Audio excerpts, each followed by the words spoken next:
Hello, I'm Margot Politis. Welcome to Study English, IELTS preparation. Today we're going to talk about businesses and different ways to discuss economic information. We're going to listen to an interview with the head of a large clothing company. Then we're going to look at how he describes the success of his company. Here's Derek O'Neill. Well, we've said before that we've had consistent growth over the last 4 to 5 years. We've delivered EPS growth in excess of 20% over the last 3 years. Growing earnings at 25, 30, 35% forever becomes impossible. I think we end up owning US GDP in about 2023 with 25% growth. We've registered that 15% is our plan, and we think that's a good target. We're very happy with our level of sales. We grew sales in the US in girls wear at 50%, and we think that's a fantastic performance. So we'll stand by those numbers. We've had solid momentum in that market for 4 or 5 years, and we expect that momentum is going to continue. Okay, so today we're going to look at the language of description, particularly describing economic information. In formal academic writing, it's important to use impersonal, objective language when describing things.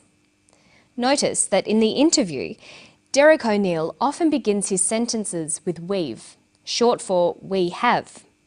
Using phrases like I've or we've is very common in spoken English. Well, we've said before that we've had consistent growth over the last 4 to 5 years. We've delivered EPS growth in excess of 20% over the last 3 years. He says we've had consistent growth. We've delivered growth in excess of 20%. We've had solid momentum in that market. How would you turn these sentences into more formal descriptions? Take the first sentence. We've had consistent growth. Generally, the first person forms of I and we are not used in more formal writing or when describing economic data. We'd use an objective form. There is, there are, there has been, or there will be. So we've had consistent growth becomes there has been consistent growth. Look at this one. We've delivered growth of 20%. That becomes there has been growth of 20%. Now listen to him again. We've had solid momentum in that market for 4 or 5 years, and we expect that momentum is going to continue. He said, we've had solid momentum. We expect that momentum is going to continue. We've had, we expect. How could you write that information in a formal way? We've had solid momentum. There has been solid momentum. We expect that momentum is going to continue. It is expected that momentum is going to continue. So looking for the use of the first person is a good way to tell whether someone is discussing information in a formal or informal way.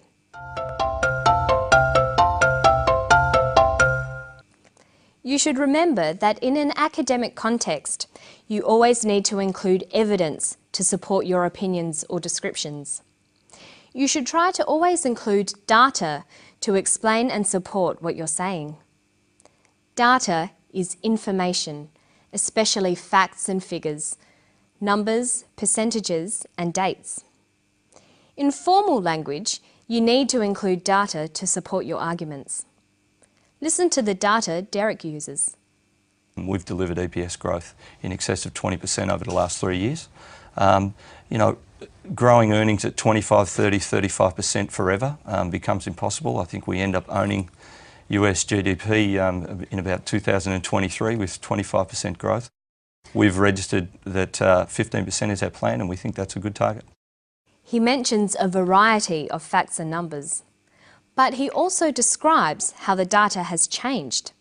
That is, the degree or type of change. To describe data, there is a variety of word choices. You can use both adjectives and adverbs, words that describe. Of course, adjectives describe things and adverbs describe actions.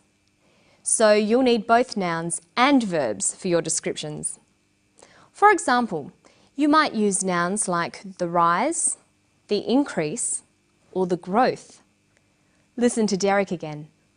Well, we've said before that we've had consistent growth over the last 4 to 5 years. They've had consistent growth. He uses an adjective, consistent, with a noun, growth. Let's look at a table. To describe numbers going up, we can use nouns like the rise, the increase, or the growth. And to describe numbers going down, we can use the drop or the decrease. Then we've got adjectives to describe those nouns, like rapid, slow, slight, dramatic, sudden, or consistent. And we can put these together. A sudden rise, a slight decrease, a sudden drop, a consistent growth. But there's another way of describing these changes. We can use verbs and adverbs. Many nouns like the rise, the increase, the growth can be used as verbs. To rise, to increase, to grow, to drop, to decrease. And many adjectives can become adverbs. Rapidly, slowly, slightly, dramatically, suddenly, consistently. By using these new words, we can describe data by using verbs and adverbs. We can say to rise suddenly, to decrease slightly, to drop suddenly, to grow consistently. So look how these phrases change. A sudden rise becomes to rise suddenly. A slight decrease, to decrease slightly. A sudden drop, to drop suddenly. And look at how sentences can be changed to fit these different phrases. It has grown consistently. There has been consistent growth. It's important to always use a variety in your written work. Sometimes use verbs and adverbs to describe data, and sometimes use adjectives and nouns. It will make your English sound much better. Okay, listen to the clip again, and then we'll try to put together all the things we've looked at today. Listen for personal descriptions, simple verbs, and descriptions of data. Well, we've said before that we've had consistent growth over the last 4 to 5 years. We've delivered EPS growth in excess of 20% over the last 3 years. We've registered that 15% is our plan, and we think that's a good target. We're very happy with our level of sales. We grew sales in the US in girls wear at 50%, and we think that's a fantastic performance. He finishes by commenting on the data and its significance for the company. Okay, let's go back over the steps we've looked at today. When you're making an argument, it's important to support your case. You must include data or facts. Make sure you discuss this data. Use objective, impersonal language.